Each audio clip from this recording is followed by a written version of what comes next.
Welcome back to the channel, everybody. And today we're going to dive deep into one of my shoulder workouts with a little bit of legs at the end. So thank y'all for tuning in. Let's get right into it. Today's workout is going to be focused on building strength, hypertrophy, and of course, toning those shoulders.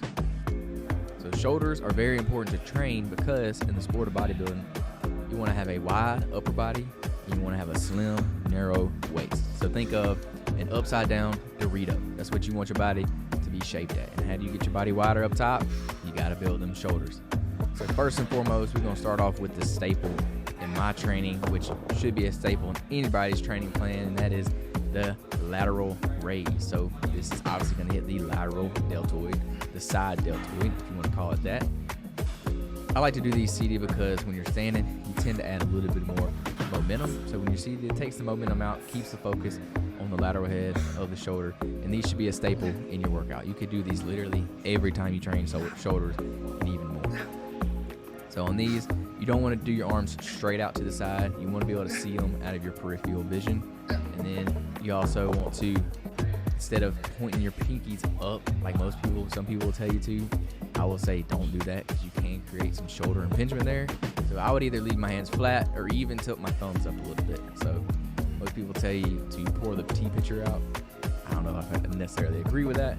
You can try it if you want, but I tend to keep mine more level and even my thumbs slightly up in the air.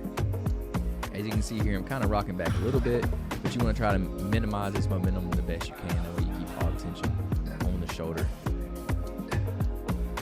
I like to do the lateral raise first because it really gets my shoulders warmed up and ready to go for the rest of the workout. I typically do lighter weight, and then for the first set or two, to warm up the shoulders really good, and then I'll really go up in the weight. But these are a good first exercise to start off a shoulder day with, so really get them loosened up, warmed up, and ready to go.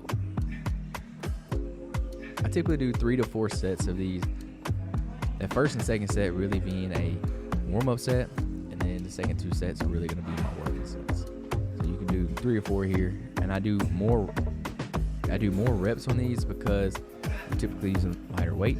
So lighter weight, you're going to do more in that 12 to 15 range, and if you can get more in that, get more, and then go up in weight on the next set. And that is going to bring us to the shoulder overhead press, whatever you want to call it, dumbbell press, overhead press, shoulder press, it's all the same thing. I'm doing this seated as well. You can do these standing, and that will help build your core up a little bit more, but for this, I want to be able to lift a little bit more weight, so I do it sitting down so I can really put the emphasis on the shoulders. Here I'm doing 3 sets, using that first set as the warm-up set again, and then the second 2 sets as your working sets. So I want to get 10 to 12 reps there as I can. And then after that, we're going to hop into a cross-body cable pull. I don't know the technical term for this, but yeah, you're working the rear delt here, using the cable to really put that focus on the rear delt. Keep your arms straight, keep it extended out. You don't want to bend your elbow because then you're going to pull your triceps into the movement. And really working to stabilize yourself with your opposite hand. You can see how I'm grabbing on the machine there and then pulling with nothing but the rear delt. You can see the rear delt right there on the left shoulder, on the back side. This is also called your rear deltoid. And you can see how I'm keeping my arm straight, locking the elbow out, and trying to keep the focus on the back. And then again, I'm bracing myself with that opposite hand there. I'm going to tend to do higher reps again here. That 12 to 15 range is what I typically do, and I do about 3 sets. On here, if you still need a warm-up set, you can go ahead and use that first set as your warm-up set and then do 2 working sets. But by this time, my shoulders are getting loose. They're pretty warm, so I pretty much do 3 working sets by now. And then for the rest of the workout, I'll just do 3 working sets instead of having to really get a warm-up set in. I like to use my warm-up sets. The first 2 exercises, I like to really make sure I'm getting the shoulders loose and ready for the rest of the workout.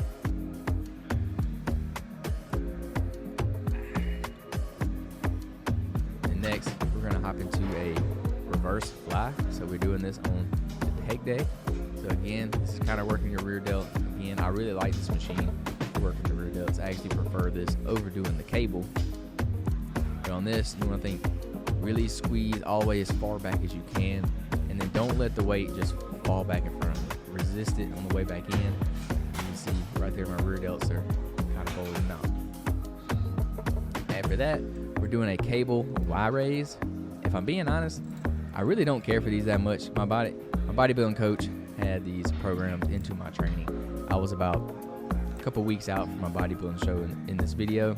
So I'm doing these. I don't really care for them that much.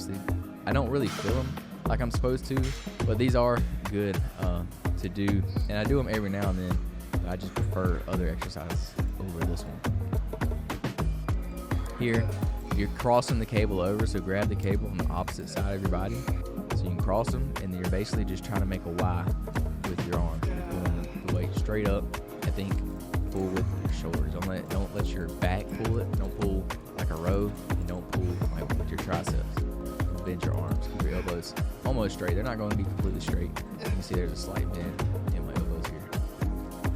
If I'm being totally honest, I don't really know if I'm doing these correctly because, like I said, I don't feel them as much. But hey, you can try them out and see if you like them. Not every exercise is going to work for everybody, so try what you like and stick with those.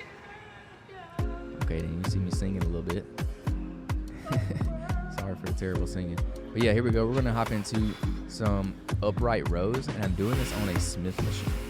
So I prefer doing it on the Smith machine rather than doing just free weights because it adds a little stability in there. Because when you do these, you can be prone to injuring yourself. You can get some little shoulder impingement by doing these. So I like to do them on the Smith machine. As you can see here, I'm just going up until my elbows are at a 90. I'm not going any higher.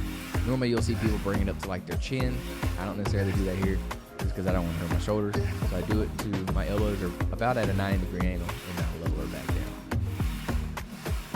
You'll be able to see the next angle. You can notice this Smith machine is actually at a slant. So I actually prefer doing it on the slant. You can see I'm kind of leaning back a little bit.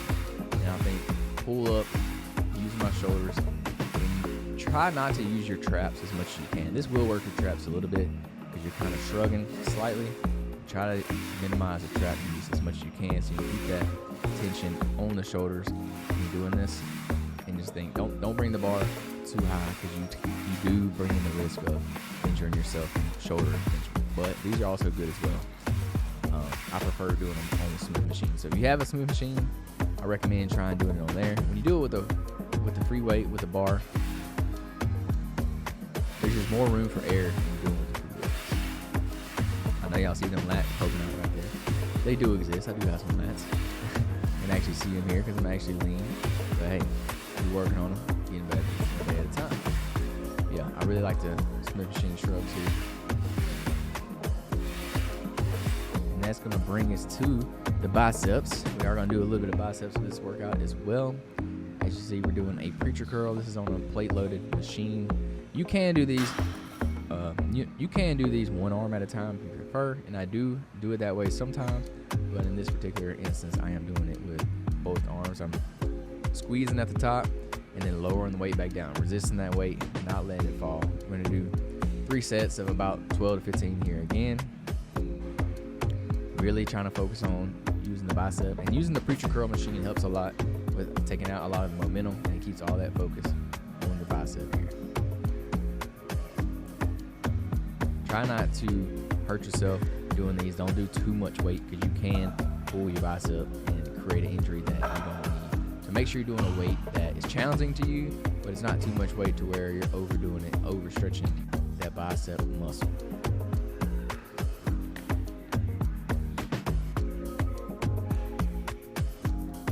You can also do this with free weights. You can do this with a barbell or just a preacher pad, or you can even do it with dumbbells if you prefer. But if your gym has a machine like this, I like these as well. On these, I'm really training for hypertrophy, so my rest periods are going to be pretty low. I like to keep my rest periods around 60 to 90 seconds or so. If you want to train more strength, obviously you want to take a longer rest period in between your sets. If you're doing more hypertrophy or endurance training, you want to reduce the amount of rest that you're taking in between each set. So for hypertrophy, I say stay around that 60 to 90 seconds. But if you need more, take more. If you're going hard and you're out of breath, then take a few more seconds or minutes to really catch your breath back before you go into the next set. That's going to bring us into the next bicep exercise, which is dumbbell hammer curls. I really like these. I want to keep my elbows tucked in tight to my chest. Don't let my elbows flare out at all. Try not to rock and use your momentum. And And then there's no need to bring the weight way up past your elbow, because once you're at your elbow, you're pretty much at that top point of the bicep. And then once you pick your elbows up to bring the weight up even more, well, then you're taking the tension off your bicep. So there's no need to do that. As you can see, I'm stopping as I get my bicep completely contracted, not picking up my elbow at all. Keeping them tucked in by my side, doing one arm at a time. You can do these both at a time if you prefer. I say switch it up and do it both ways. Yeah, dumbbell hammer curls are one of my favorite. And you can see now I'm doing both at the end, just to rep out a few little extra reps to make the set a little bit harder, to build that hypertrophy just a little bit more. So here's a different angle, doing the same thing, going up in weight. We're doing 3 sets of 10 each side, so 20 total. 3 sets typically, and on these at the end, I typically will burn them out as much as I can. So if I have a few reps left in the tank, I will knock them out as quick as I can, or I will even do some partial reps to really emphasize that burn muscle, just to get that extra stress on the bicep muscle.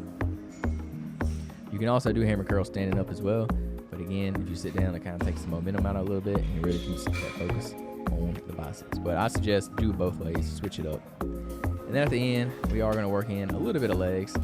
My coach always had me programming a little bit of a different body part at the end of my exercises, just so I'm not going a whole entire week without hitting that muscle again. So I do a little bit at the end of my workouts with the opposite body part. So right here, we're doing the leg extension.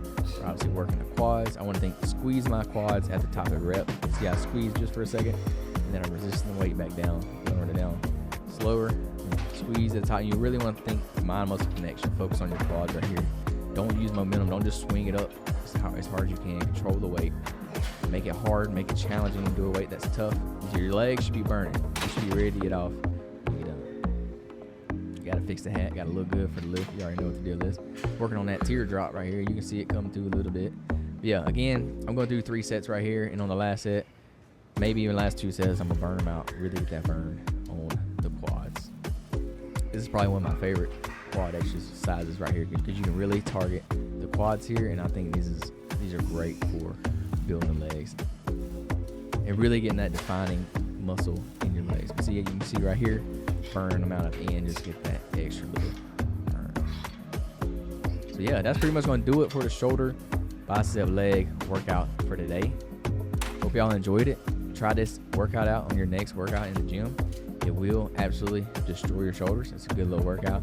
You can build lots of muscle, good hypertrophy, some good basic exercises that should be staples in your workout and take you a long way in training. So if you haven't yet and you want to see how my bodybuilding show turned out, go ahead and watch the video on the screen now.